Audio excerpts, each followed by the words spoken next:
Welcome to HFY Galactic Audiobooks, where humanity's greatest tales of resilience are told. My name is Max, and I'll be your guide through the story that unfolds today. Before we dive into this incredible journey, take a moment to subscribe. It's completely free, and it ensures you don't miss out on more thrilling stories like the one we're about to share. Let's get started. Chapter 1, The Awakening of the Old Warship. The drill's whirring hum grew louder as it cut through the frozen surface of Tundra 12.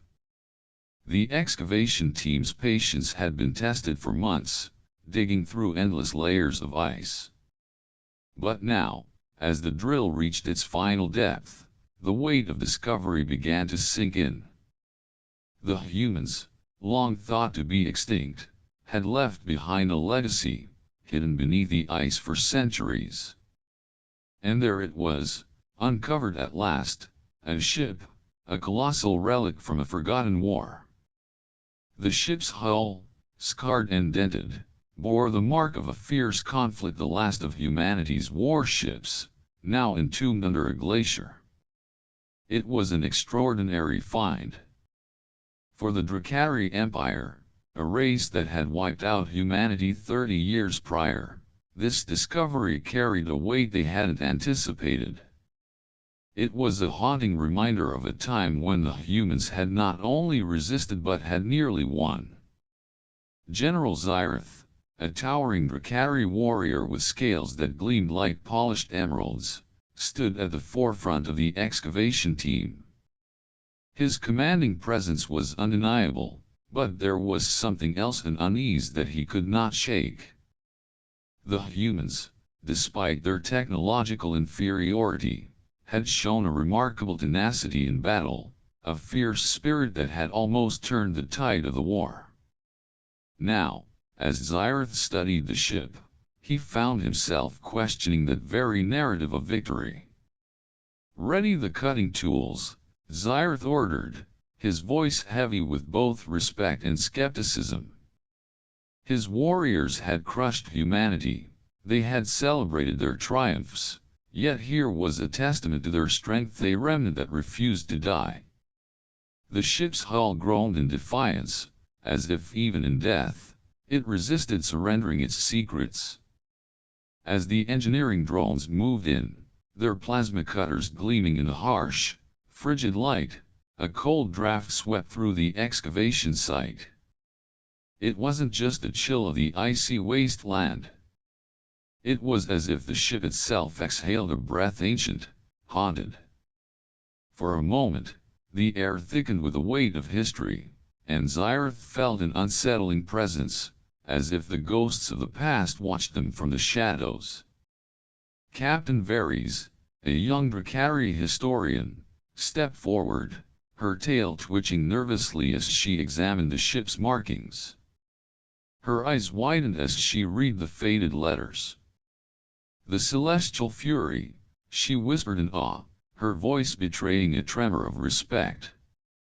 "It was the vessel that nearly wiped out our entire fleet in the Battle of Proxima." Zyrith's lip curled into a sneer. "Primitive creatures," he scoffed, unwilling to admit the true scope of the human threat. "Let's see what else they left behind," he said, his voice steady, masking the flicker of doubt in his mind. He had seen the battle records, the propaganda, the stories of human weakness. Yet standing here, in front of the ship, a part of him questioned everything he had been told. The drones sliced deeper into the metal, sparks flying in all directions. The ship's hull, though scarred, seemed to hum with a quiet defiance, as if the ancient vessel was waiting for the inevitable breach, knowing it had a story to tell, one that would not be silenced by time or conquerors. As the final section of the hull was cut away, the ship's dark interior was revealed. Zyrith, flanked by his soldiers, stepped forward, his boots crunching through the snow and broken ice. The sight before him was unlike anything he had expected. The inside of the ship was a maze of twisted corridors and exposed wiring, evidence of the brutal battle that had left it in this state. Yet, amidst the chaos, the ship's heart, its core still pulsed with power, faint but steady. A low growl escaped Xyrath's throat as he studied the interior. There was something deeply unsettling about this ship. It was clear that the humans, in their desperation, had designed it for one purpose: to fight back against overwhelming odds. And fight they had. "This is no ordinary ship," Varys said, her voice tinged with fascination. "They built it to survive. To destroy." Xyrath's fists clenched. "Primitive creatures, you say?" he muttered, his mind racing. "Let's see how much of their legacy we can uncover." But even as he spoke, a small part of him, the part that had fought on the front lines of the war against humanity, felt a deep, growing respect for these so-called primitive beings. Despite their apparent inferiority, they had crafted a weapon capable of striking fear into the mightiest of empires. The Drakari soldiers continued their work, cutting through the remnants of the ship's structure, revealing more of the hidden technology that had been locked away for centuries. As the lights from the drones flickered and buzzed through the ship's darkened hallways, Xyrath could almost hear the whispers of the soldiers who had once manned this vessel, the echoes of their fierce resistance ringing in his ears. "Bring up the main lights," Xyrath ordered. His voice carried a weight that could not be ignored. The excavation site was soon bathed in the harsh, blinding white light, revealing the full scale of the human warship. And for the first time in years, Xyrath felt an unfamiliar sensation crawl down his spine, a mixture of awe and fear. These humans had been far from weak. They had been a force to be reckoned with. Chapter 2: The Awakening of the Human Soldiers. The breach was complete. As the last section of the warship's hull gave way, the cold, dark interior of the vessel was revealed. The air inside was eerily still, yet remarkably stable, far more so than anything Xyrath had expected after centuries of being entombed in ice. It was as though the ship had been waiting for this very moment, for this uninvited guest to stumble upon its secrets. The hum of the ship's power systems, though faint, resonated in the air, a subtle reminder that this human vessel had never truly been abandoned. Xyrath, towering over his soldiers, surveyed the scene with growing unease. His boots crunched on the cold floor, echoing through the quiet chamber as he moved deeper into the bowels of the ship. The walls were pitted with scars from ancient battles, their surface scratched and worn. Yet, there was something undeniably strange about the ship's interior, something that suggested it had been preserved, rather than destroyed. "There's something alive here," muttered Lieutenant Zorth, his voice tinged with disbelief. His flashlight swept over the chamber, cutting through the darkness. As the beam of light landed on a series of frozen cylinders, Zorth froze, his voice almost shaking. "Look at this." The soldiers behind him stepped forward cautiously. Inside each of the translucent preservation pods were humanoid figures, human soldiers, preserved in what appeared to be an eternal sleep. Some were curled up in fetal positions, others sprawled as though they had fallen mid-motion. Their faces, pale and lifeless, stared out through the frosted glass. Their bodies were frozen in time, but the technology surrounding them, the intricate machinery of the pods, was still active, as if the humans within had merely been waiting for the moment of their resurrection. Xyrath's heart pounded in his chest as he stepped forward, his gaze fixed on the nearest pod. His hands twitched at his sides, the discomfort of the situation gnawing at him. The humans had been wiped out. They had been vanquished. Or so the Empire had thought. Impossible, Xyrath growled under his breath, his eyes narrowing as he scanned the pod. They could not have survived, not in these conditions. The science officer, a smaller Drakari with yellow-tinted eyes, stepped up cautiously, a scanning device in his hand. The officer's claws tapped nervously against the device's interface. General, I don't understand. The officer's voice trembled. I'm detecting human signatures alive, but dormant. We might have found living humans, General. The words hung in the air like a thunderclap, sending a ripple of disbelief through the Drakari officers. The science officer's voice faltered as he continued. I'm certain of it. These humans, they are not dead. They are simply in stasis, suspended by their technology. Xyrath's mind raced. These humans who had been written off as weak, inferior, no more than prey for the Drakari Empire had not only survived the crash of their warship but had also developed the means to preserve their soldiers for centuries. And now, Xyrath stood before them, caught in the web of a forgotten history, unaware of what the humans would do when awakened. He stepped forward, his heavy boots echoing in the stillness of the ship's corridors. There was something unsettling about the way these human soldiers were frozen in time, as though they had been placed into stasis with a singular purpose, to awaken when needed, when the galaxy had forgotten their names. How many are there? Xyrath demanded, his voice cutting through the tension. The science officer paused, his fingers working furiously over the scanning device. 12.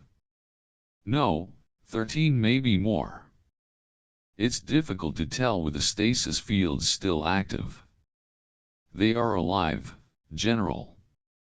And they are stable. Xyrath's cold, reptilian gaze flicked back to the rows of preservation pods. His mind swirled with conflicting thoughts. The humans had been weak, divided, and yet, in this ancient vessel, they had managed to develop technology that even the Drakari could not fully comprehend. How had they done it? How had they survived? His heart beat faster. Perhaps the stories about their weakness had been exaggerated. Perhaps the humans had been underestimated. And now, with these warriors preserved in time, they would awaken to a galaxy that had long since written them off. Open the pods, Xyrath ordered, his voice steady but laced with a quiet urgency. The time for cautious examination had passed. He had to know what these humans were capable of. He had to understand why, even after all this time, they refused to stay down. The engineers moved forward, working together to override the ancient technology that sealed the pods. The machinery groaned, as if reluctant to give up its secrets. One by one, the hissing sounds of releasing pressure echoed through the cold interior. And then, the first pod slowly opened, revealing a human soldier, Captain Nathaniel Nate Carr, his body covered in frost, but his eyes, once dull with the weight of sleep, snapped open. For a moment, there was silence. And then, Nate's chest rose in a sharp breath, his eyes darting around the room, taking in his surroundings with unnerving speed. His hand, still encased in its cryogenic glove, reached for the pod's edge, his body moving with a fluidity that seemed almost unnatural after so many years of stasis. Nate's eyes locked onto Xyrath's human eyes, sharp and calculating, unbroken by the passage of time. Well, looks like we've got company, Nate said, his voice hoarse from sleep, but cutting through the silence like a blade. His lips curled into a slight smirk, as if he had already sized up the situation. As his eyes continued to assess the room, his fingers flexed, as though testing his strength. Zyrth stood frozen, unnerved by the calmness of the human's demeanor. This was not what he had expected. The human, surrounded by the deadly Drakari soldiers, showed no fear, no hesitation. Instead, Captain Carr grinned. "You don't know who you're dealing with, do you?" And as Nate Carr slowly stepped out of the pod, the other soldiers began to awaken, each one moving with the precision of a trained warrior, their muscles rippling as if they had never left the battlefield. Their eyes, now focused and full of intent, never wavered from the Drakari soldiers around them. Zyrth could feel the tension rising as the humans stood, united by a purpose that stretched back millennia. These were not weak creatures, as the Drakari had been told. These were the remnants of a warrior race, a race that had never truly been defeated. "Ready yourselves," Zyrth growled, his voice thick with the realization that the humans were far from the simple prey he had been led to believe. "We don't know what we're dealing with." But even as he spoke, Zyrth couldn't shake the unsettling thought that the battle was already lost. The humans had come back. And they were ready to fight again. Chapter 3, The First Awakening. Zyrth's heart thudded against his chest. The unexpected truth slowly crept up on him, sinking into his bones with chilling clarity. The humans alive, after all this time? He had to be sure, but the evidence before him left no room for doubt. His mind raced, the growing unease coiling tighter with each passing second. He had heard the stories the humans were weak, fragmented, extinct, their resistance broken. Yet here they were, breathing, waiting in the frozen silence of their pods. Without a second thought, Zyrth barked an order, his voice low but laced with undeniable urgency. "Activate the awakening sequence." The words spilled out of him almost as if he were ordering a death sentence. What did they have to fear from these primitive creatures? The pods hummed to life, their ancient systems whirring back into action after centuries of dormancy. The sound of shifting technology echoed throughout the chamber, the low vibration filling the air. In the blink of an eye, the first human soldier was released from his cryogenic stasis.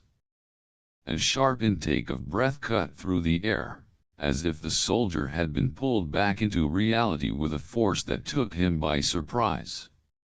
His chest rose and fell with a deep, controlled breath as he began to take in the world around him. His eyes snapped open, wide and alert. There was no confusion, no grogginess, just a sharp, predatory focus as his gaze swept over the room, taking stock of the situation with unnerving clarity. The soldier moved with the speed and precision of a trained warrior, his muscles rippling beneath the freezing frost that had settled on his body. His face was rough, marked with the scars of battles fought long ago, but his eyes, those eyes were clear and calculating. This was a man who had seen war, understood it, and was ready to return to it without hesitation. "Looks like we've got company," he said, his voice thick with sleep, but unmistakably calm and confident. The words were simple, almost dismissive, as if the mere sight of the Drakari soldiers didn't even faze him. Zyrth stared, momentarily stunned by the soldiers' nonchalance. He had expected fear, confusion, perhaps even panic, but not this. Not this calm assessment from a soldier who had been frozen for centuries, only to awaken to the sight of his enemies. The human did not seem afraid. He did not hesitate. Instead, his sharp, calculating gaze locked onto Xyrath's, as though he were sizing him up, determining just how much of a threat he truly was. Xyrath's blood ran cold. The unpredictability of humans had been their strength. He had learned that much in battle, but this was beyond anything he had anticipated.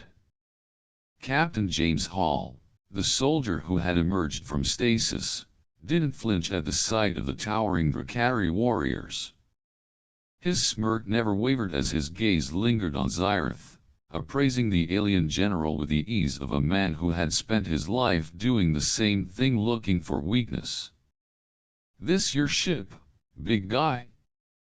Hall asked, his voice laced with a casual tone that contrasted starkly with the deadly force of the Drakari around him.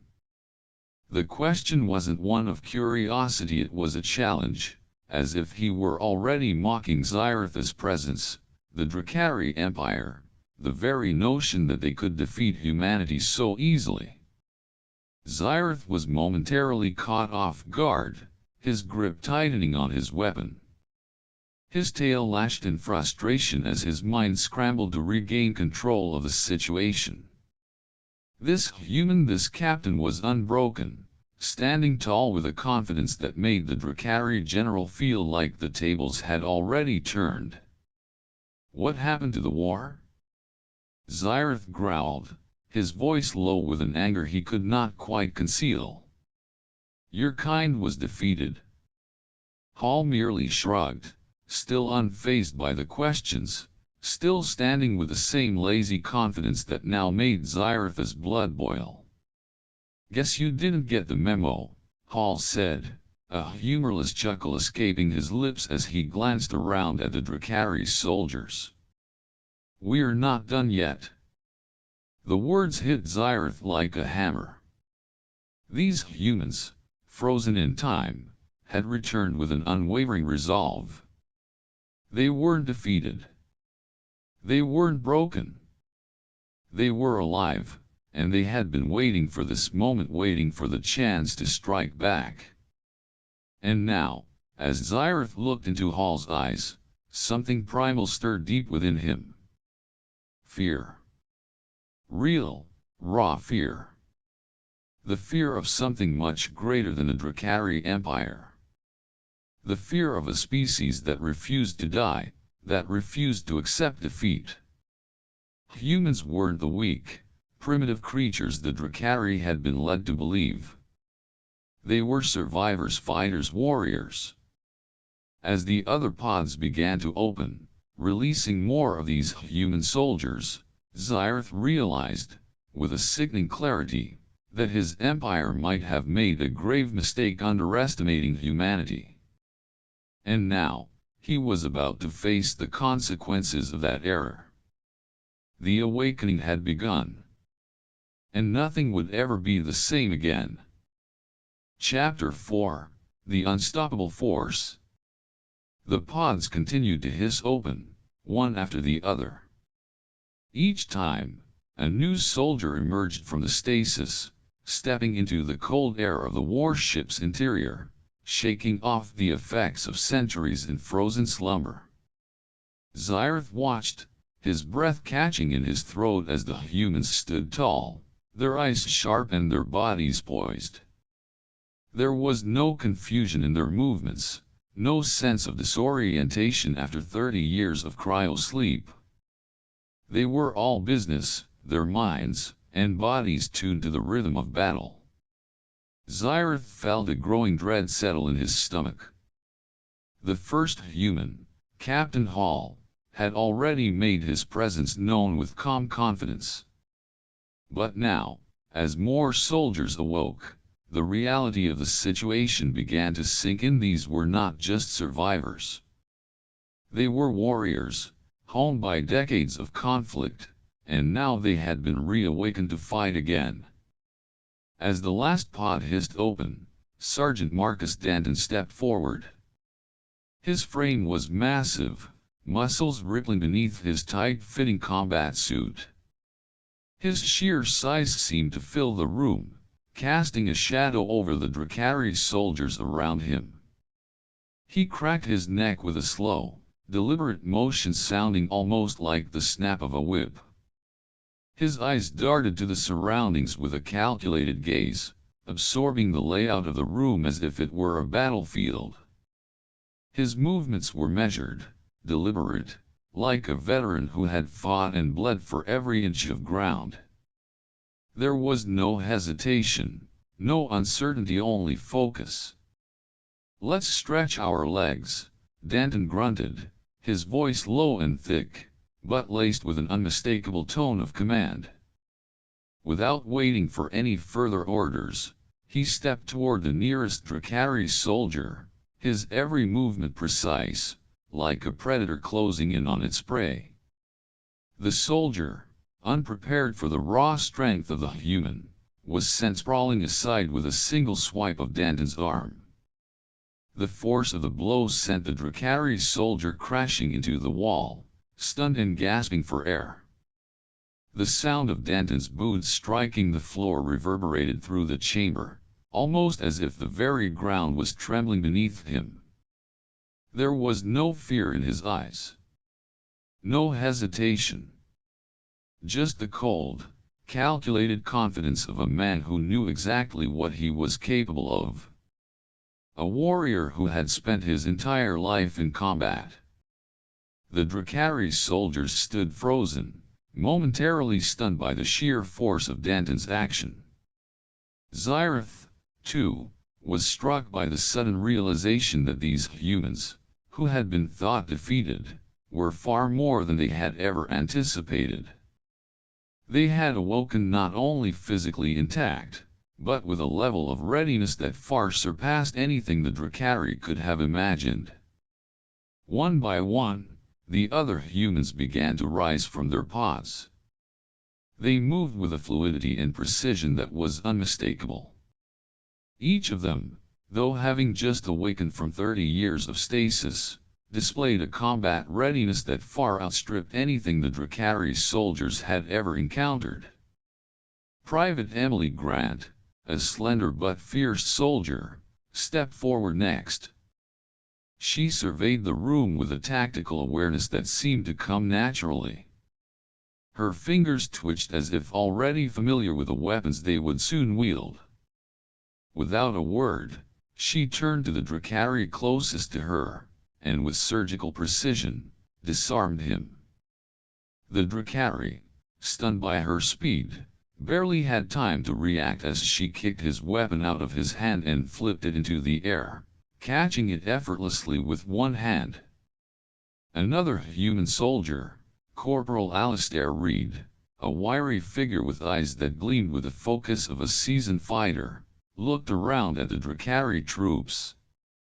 "I guess you all haven't learned anything from the last time," he muttered, a cocky grin spreading across his face as he cracked his knuckles. The Drakari soldiers tensed, unsure of how to handle this new threat. There was no fear among the humans, no panic in their movements, just a cold, simmering resolve. Zyrith's mind raced. These humans, they weren't just fighting for survival. They were here with purpose. Each one had been trained, not just to fight, but to win. For all their talk of primitive weapons and technology, they had built warriors from the very marrow of their bones, each one more lethal than the last.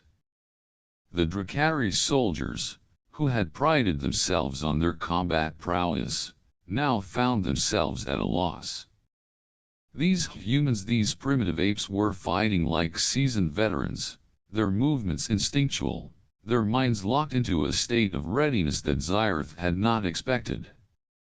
It wasn't just that they had fought back before. It was that they were still fighting back, and they were better for it. "Move in," Zyrith commanded, his voice breaking through the tense silence.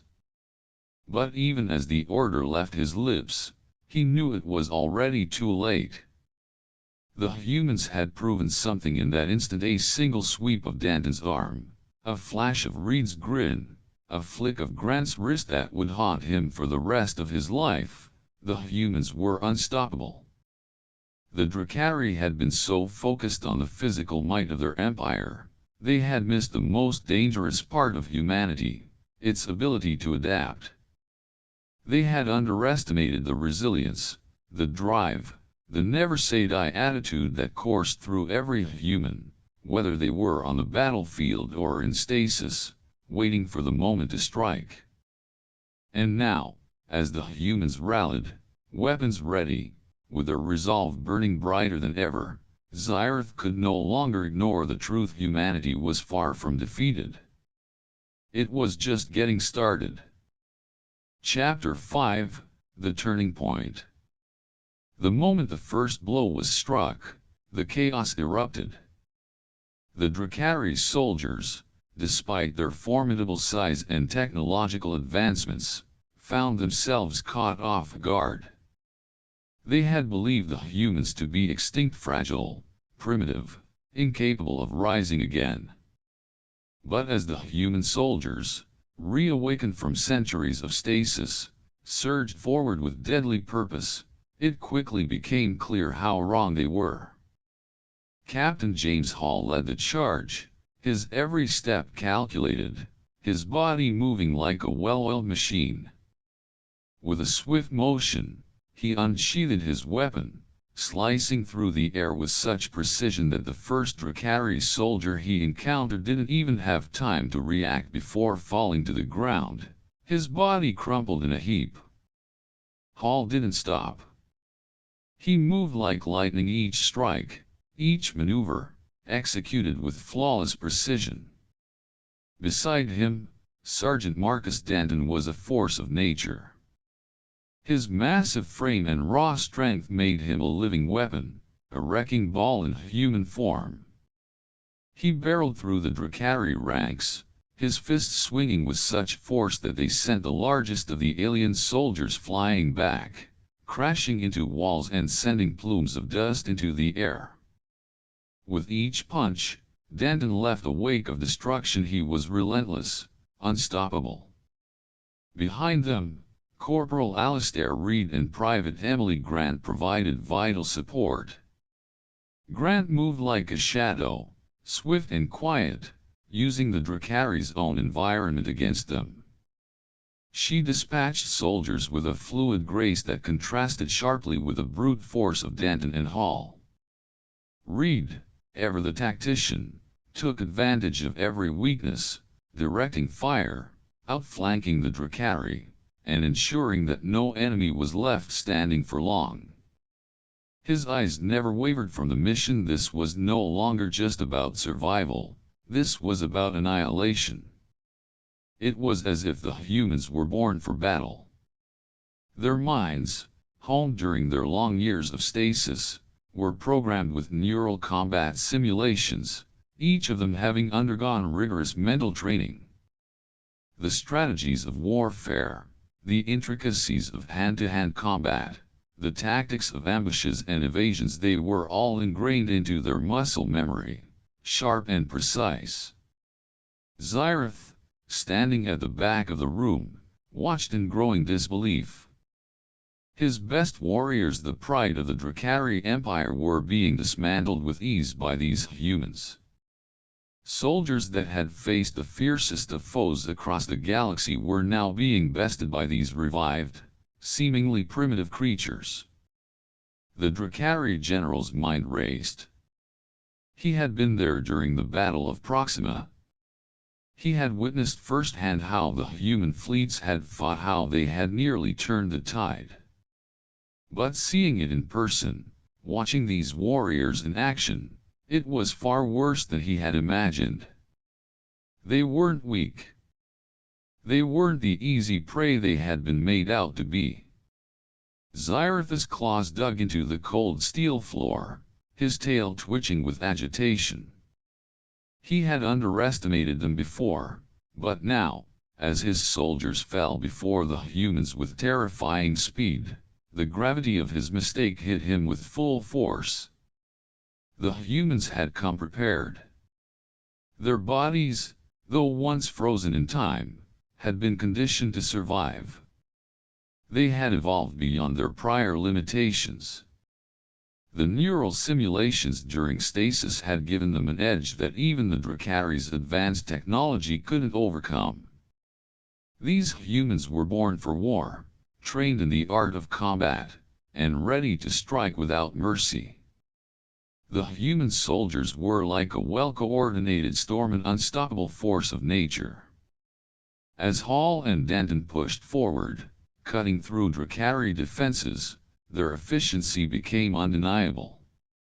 The Drakari soldiers were no match for their speed, their ferocity, and their tactics. One by one, they were picked off, their ranks thinning in the face of this relentless human onslaught. A Drakari warrior, trying desperately to strike back, swung a massive energy blade toward Denton. The blow would have cleaved any ordinary soldier in half, but Denton simply sidestepped, his reflexes honed to a level of perfection that seemed impossible. He caught the Drakari's arm mid-swing, twisted, and with a violent twist of his own, snapped it like a twig. Before the alien could react, Denton's boot slammed into its chest, sending the warrior flying backward, crashing into another soldier. Zyrith's claws clenched tighter, his mind reeling. These humans, how could they have come back so strong? How had they been able to preserve not only their bodies but their minds, their fighting spirit, for so long? It was as if they had been waiting, preparing for this very moment, and now that the time had come, they were showing no mercy. A sense of helplessness began to seep into Zyrith's chest. His soldiers, his best warriors, were being outclassed. And in this moment, as the humans tore through his forces with brutal efficiency, he realized just how much he had underestimated them. They weren't the fragile creatures he had been taught to believe in. They weren't weak, they were a force. In the heat of the battle, as his best soldiers were systematically dismantled, Zyrith could see the cold, unflinching focus in the eyes of the humans. There was no fear. No hesitation. They had been dormant for centuries, but now that they were awake, they fought like warriors whose blood had been boiled in the fires of war. The battle was no longer just about strength. It was about survival, about the refusal to be defeated, about the sheer will to fight and to win. Zyrith realized, with a sickening clarity, that the humans were not just a threat, they were a reckoning. And in this moment, it was clear that the Drakari Empire had made a fatal mistake in assuming that the humans were gone. Because the humans weren't finished. Not by a long shot. Chapter 6, The Reclamation. The battle surged through the ship like an uncontrollable storm. Every inch of the celestial fury, from its cold, metallic hallways to its massive, ship-wide control systems, was shaken by the ferocity of the humans' assault. The Drakari forces, though large and imposing, were nothing more than disorganized, panicked soldiers trying to regain some semblance of control. The humans moved with precision, their every step deliberate, their every action focused on one goal, reclaiming what had once been theirs. Zyrith, standing at the back of the room, watched with increasing desperation as his soldiers fell one after another. His mind spun with thoughts of how everything had gone so terribly wrong. He had underestimated them.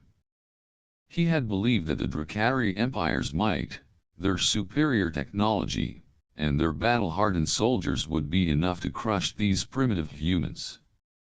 But now, as his warriors scrambled to regroup and retaliate, it was clear that the tide had already turned. The humans were no longer simply fighting to survive. They were fighting to reclaim, to take back what had been stolen from them, to restore their strength and their place in the universe. With every soldier that fell, with every step the humans took toward their ultimate goal, the Drakari Empire's fate seemed more and more sealed. "Leave no survivors," Zyrith growled through clenched teeth, his voice shaking with a mixture of anger and fear.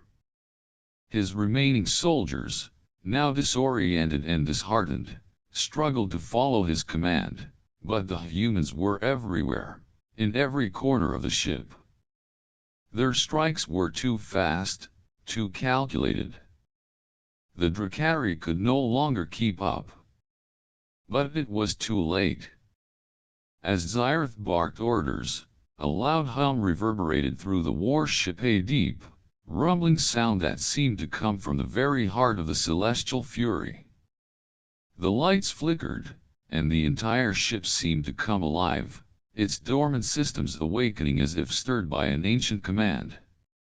The humans had reached the heart of the ship, the central control room, and with the press of a button, the emergency protocols had been activated. Zyrith's eyes widened as the realization dawned on him. The humans had already taken control of the ship.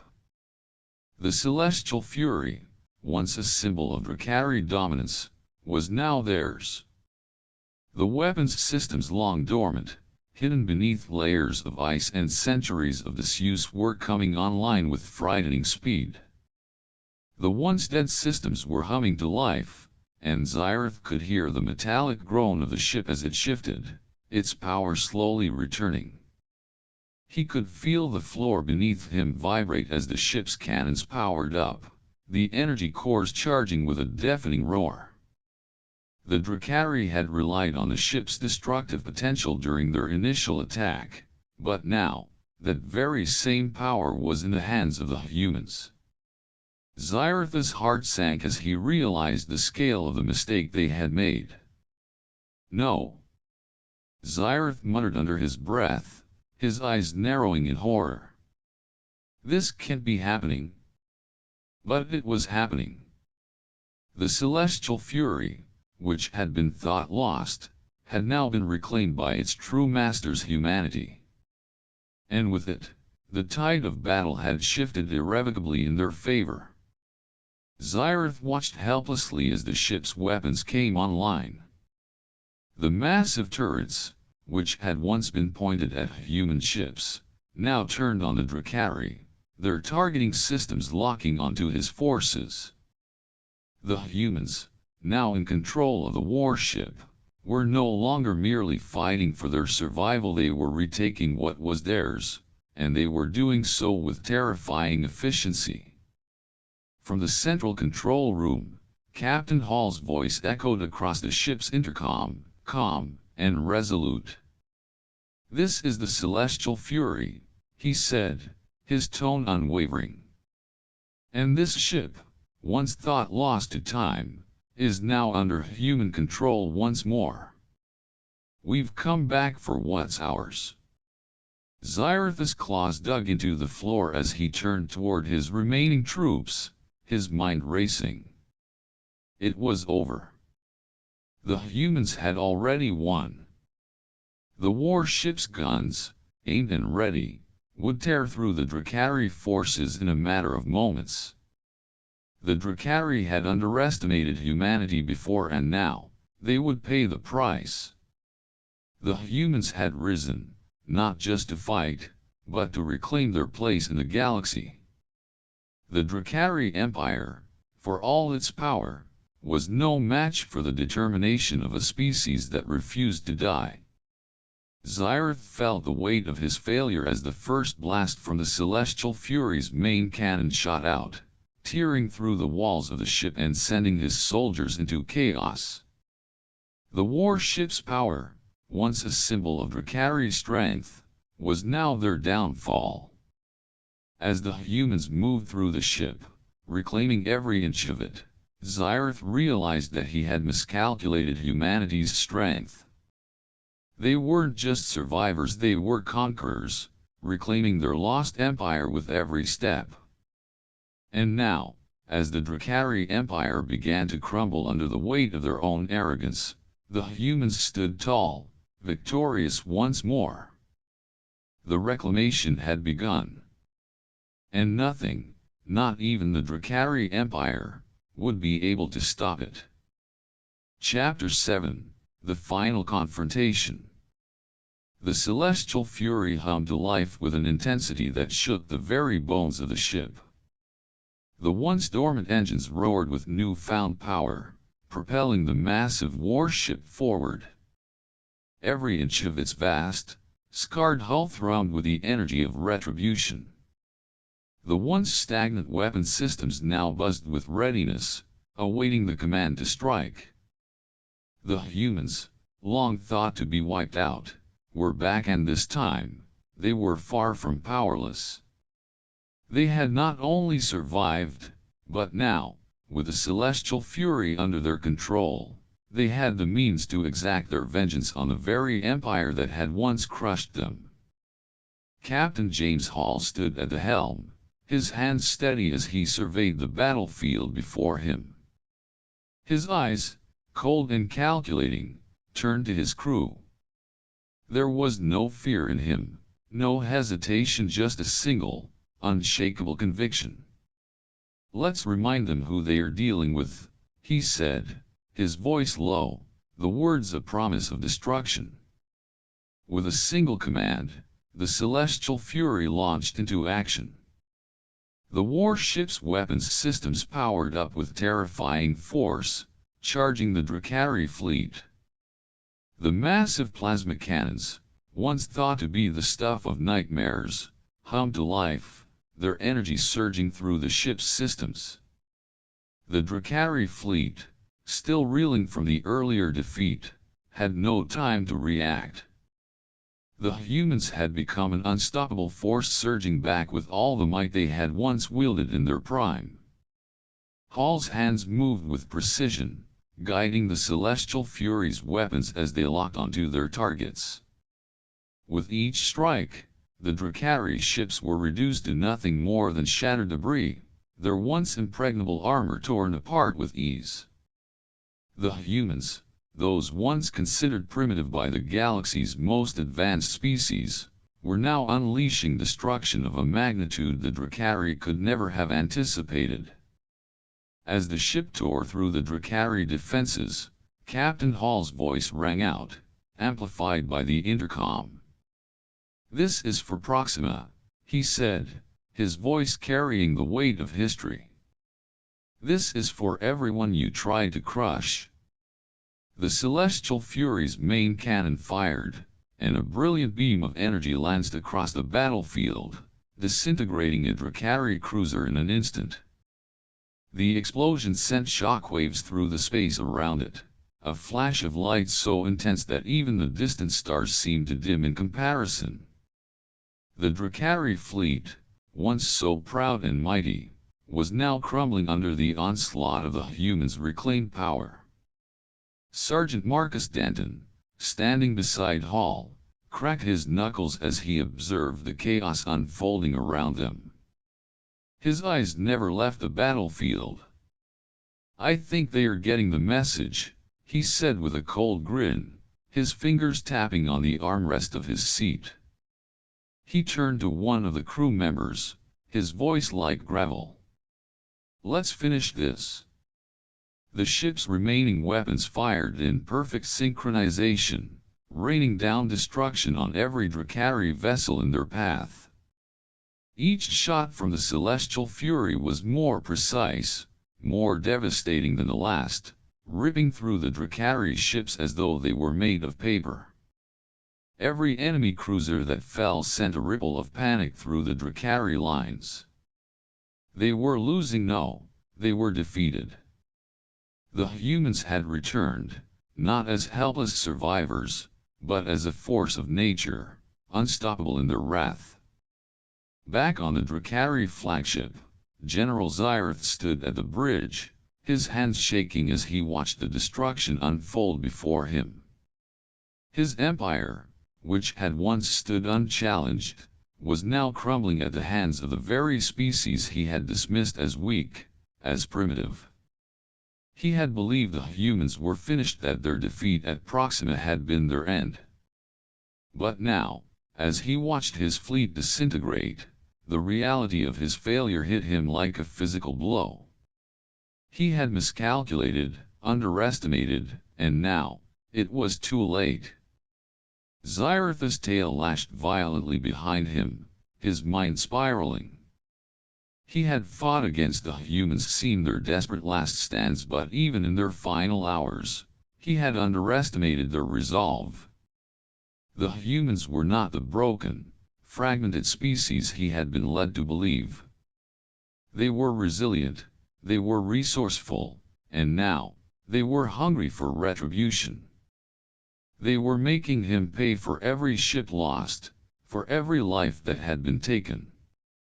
He turned to his remaining officers, his voice filled with desperate anger.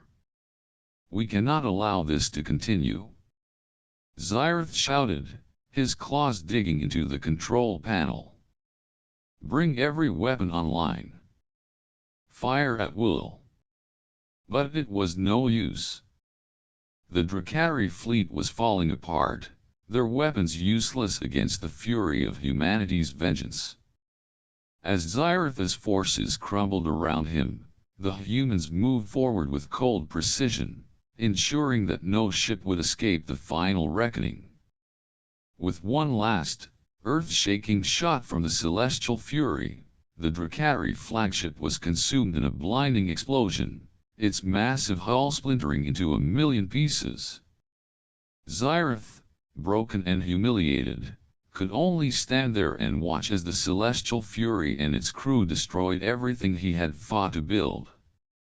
The humans, once thought to be extinct, had returned not just to survive, but to reclaim what was theirs, and to show the galaxy that humanity was far from defeated. The battle was over.